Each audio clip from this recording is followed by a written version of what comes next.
Up मतलब जल, तेज मतलब अग्नि, वायु मतलब वायु और वनस्पति मतलब वनस्पति। ये 5 प्रकार के स्थावर जीव होते हैं। आई डोंट थिंक कि आपको इसका भी अर्थ बताना पड़ेगा, लेकिन इतना जरूर ध्यान रखें, पृथ्वी काय अलग है, पृथ्वी कायिक अलग है, पृथ्वी जीव अलग अलग है और शुद्ध पृथ्वी अलग है। ऐसी पृथ्वी जिसमें अभी जीव नहीं आया वह शुद्ध पृथ्वी कहलाती है। विग्रह गति का जीव जो पृथ्वी में जन्म लेने के लिए आ रहा है वह शुद्ध जीव कहलाता है, पृथ्वी जीव कहलाता है। और जिस पृथ्वी में जीव ने जन्म ले लिया वह पृथ्वी कायिक जीव कहलाता है। और जिसमें से पत्थर को तोड़ फोड़ के अलग कर दिया, जीव का समाप्ति हो चुकी है जिसमें से, अब वह काया पृथ्वी काय कहलाएगी। आप जिस पत्थर पर बैठे हो वह क्या है? पृथ्वी काय है। खोद दिया जाए, नीचे की मिट्टी क्या है? पृथ्वी कायिक है। और जो ताजा पत्थर तैयार होगा, जो हमें जनरली देखने में नहीं आता है, वह शुद्ध पृथ्वी कहलाएगी। और विग्रह गति से आता हुआ जीव क्या कहलाएगा? पृथ्वी जीव। ऐसा ही जल, ऐसा ही अग्नि, ऐसा ही वायु और ऐसा ही वनस्पति में भी लगाना चाहिए।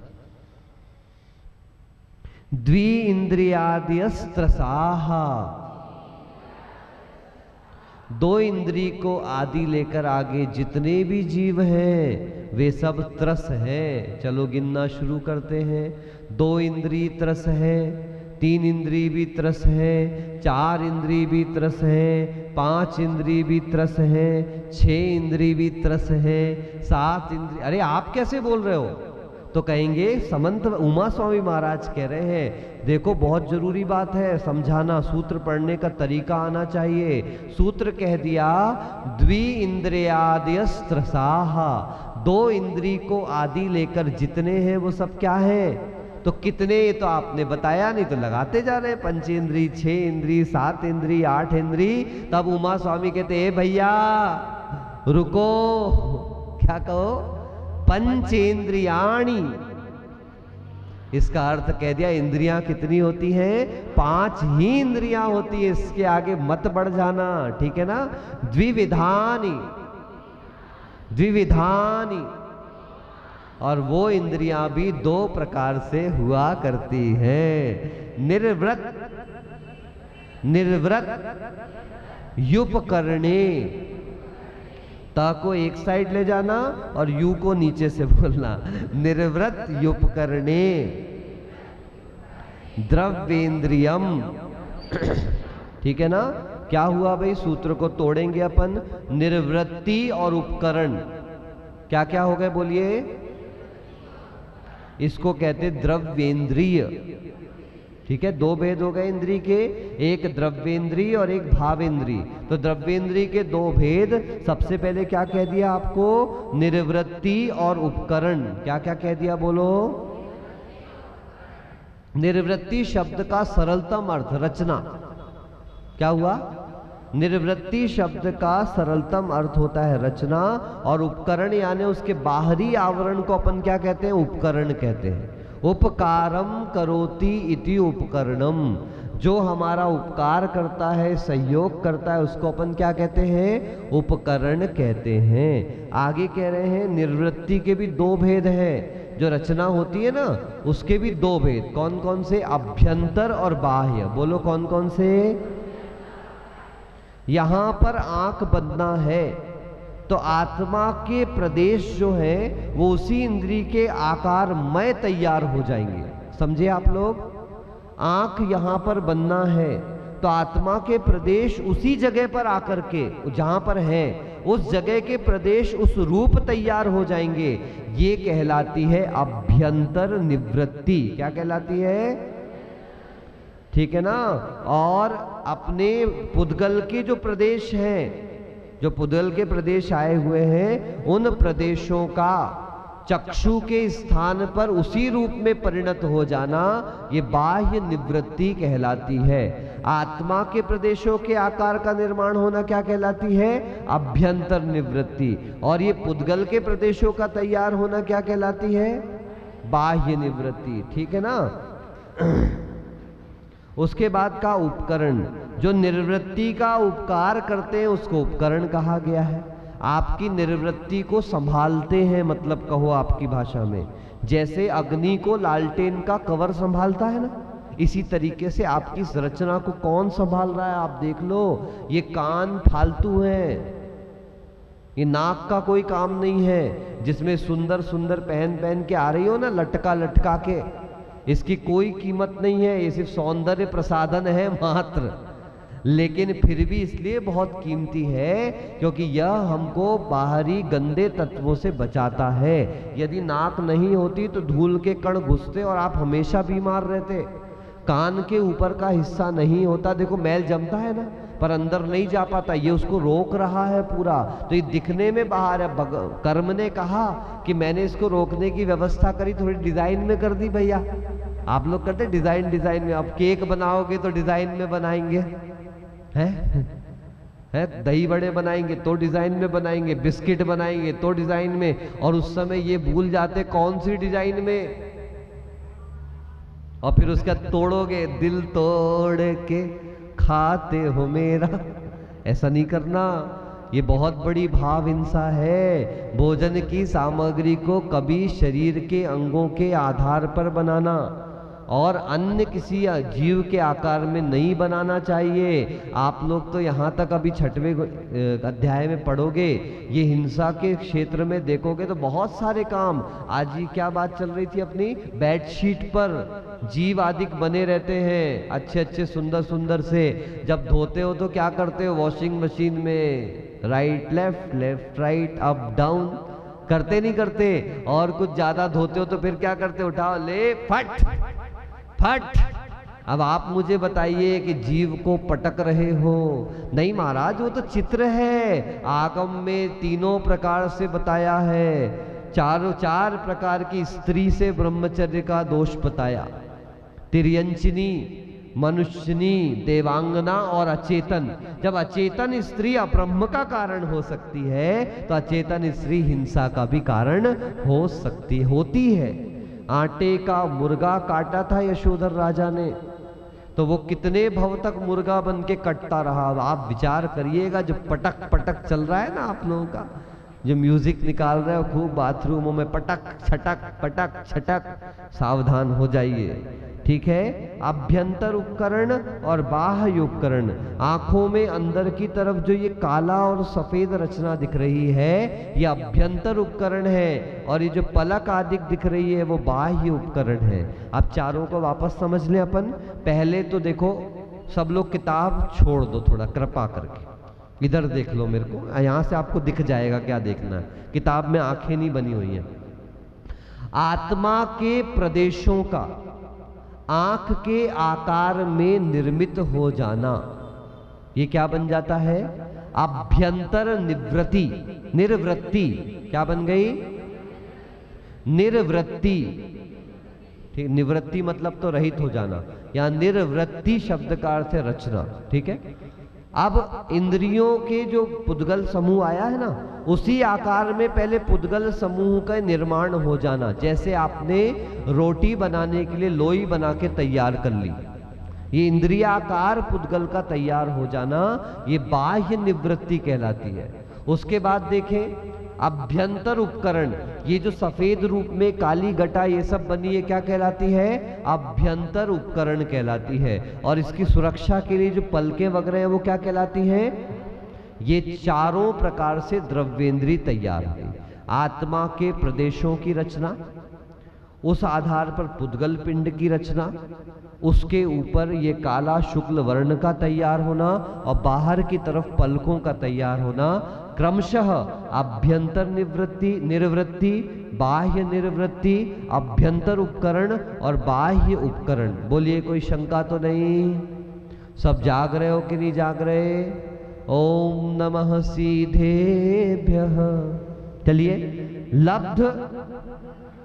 लब्ध युपयोगौ, लब्ध्युपयोगौ भावेन्द्रियम। बोलिए, बहुत अच्छा।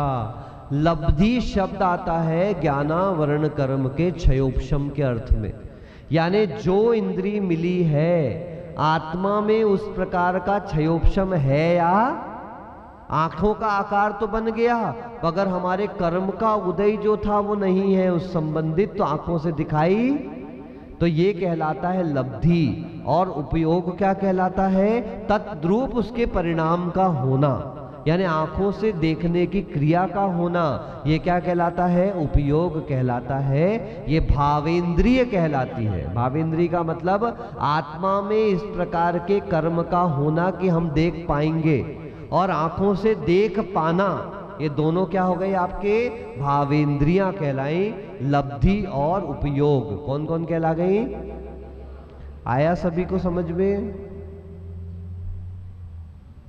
देखो भाई, आपने सॉफ्टवेयर तैयार, हार्डवेयर तैयार कर लिया, अब उसमें सॉफ्टवेयर भी तो डाउनलोड करना पड़ेगा ना।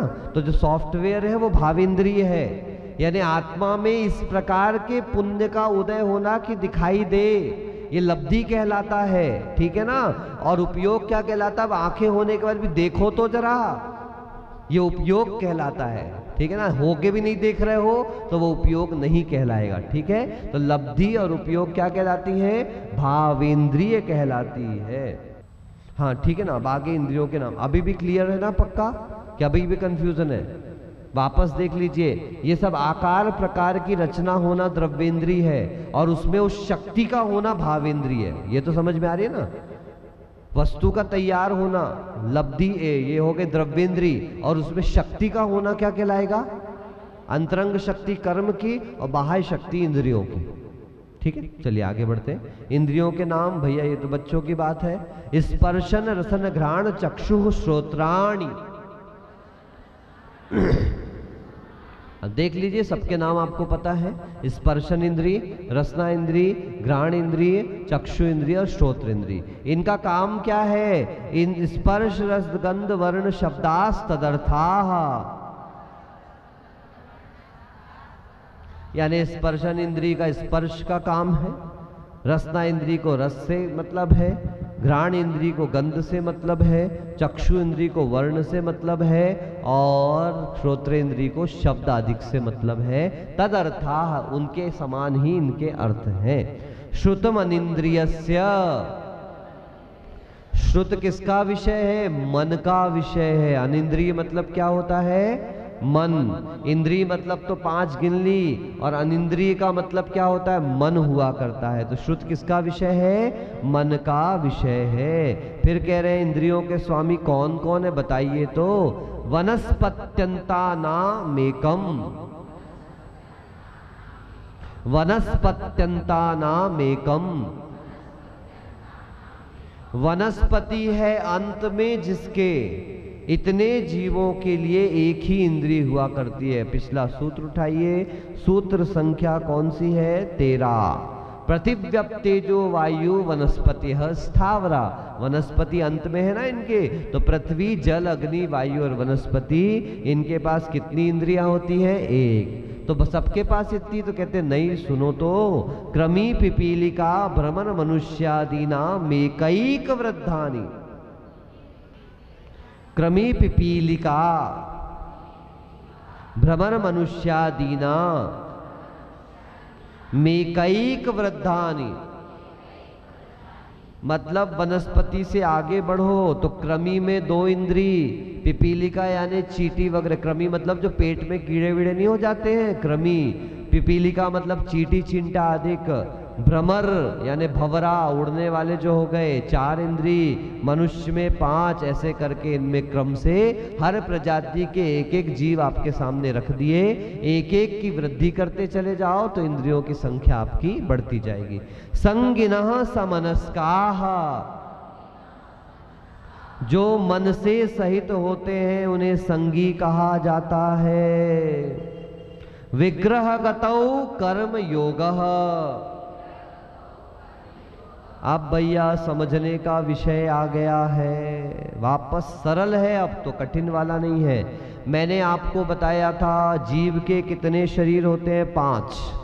औदारिक बोलिए, वैक्रियक, आहारक, तेजस, तेजस कर्मण, ठीक है ना। इसमें से प्रत्येक जीव अनादि काल से कर्मों से संयुक्त है। तो कर्मों से जो शरीर तैयार हो गया है आत्मा के साथ रहने वाला, वह कहलाता है कर्मण शरीर। कौन सा शरीर? ठीक है। और इस शरीर के साथ एक और शरीर अनादि काल से है जिसका नाम है तेजस शरीर। कौन सा शरीर? तो दो शरीर अनादि काल से आत्मा से संबद्ध है, तेजस और। पर जब मनुष्य बन जाते हो तो औदारिक शरीर मिल जाता है, तिर्यंश बनते हो तो औदारिक शरीर मिल जाता है। तो कितने शरीर हो जाते? 3, औदारिक, तेजस और कर्मण। यदि देव बन गए, नारकी बन गए तो वैक्रियक शरीर मिलता है, तो वैक्रियक, तेजस और कर्मण, ठीक है ना। यदि मनुष्य बन के मुनि बने और कभी आपको तत्व की शंका हुई तो रिद्धिधारी मुनि के एक शरीर और बनता है जिसको क्या कहा जाता है? आहारक शरीर।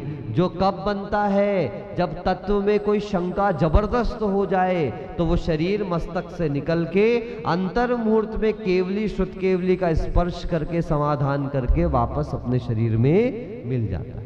ये सिर्फ मुनिराजों को हो सकता है, वह भी रिद्धि संपन्न मुनिराजों को ही हो सकता है। आ गई बात समझ में? ठीक है ना। तो एक जीव के पास अधिकतम कितने शरीर? 4, औदारिक, आहारक, तेजस और कर्म। 3 हुए तो कौन से? औदारिक। Very good. अब आपको बता दूं, जब किसी, देखो इधर, जब किसी जीव का मरण हो गया, मान लो मनुष्य से देव में जा रहा है, औदारिक शरीर छूट गया, वैक्रियक शरीर नहीं मिला, तब बीच में कौन सा शरीर है साथ में आत्मा के? तेजस और। तो तेजस शरीर तो किसी प्रकार से कारण ही नहीं बनता कर्मों के आने में। उस समय आत्मा का योग कौन सा होगा? तो कहते कर्मण काय योग। कौन सा योग होगा? अभी योग के बारे में पीछे आगे अच्छे से बताऊंगा आपको, पर याद कर लीजिए विग्रह गति में कौन सा योग होता है? अभी आपका कौन सा काय योग है? औदारिक काय योग। देवों का कौन सा होता है? वैक्रियक काय योग। जब आपका तुरंत जन्म होता है, गर्भ में आते हो, तो अंतर मुहूर्त तक कौन सा योग होता है? औदारिक मिश्र काय योग। कौन सा काय योग? देवों का जब जन्म होता है तो अंतर मुहूर्त तक कौन सा शरीर रहता है? वैक्रियक मिश्र काय योग, यानी जन्म के अंतर मुहूर्त तक कौन सा काय योग? मिश्र, जो भी है उसका मिश्र काय योग, और अंतर मुहूर्त के बाद कंप्लीट हो जाएगा। आया सभी को समझ में? ठीक है ना। और अभी आगे और समझाऊंगा, विषय आएगा जब।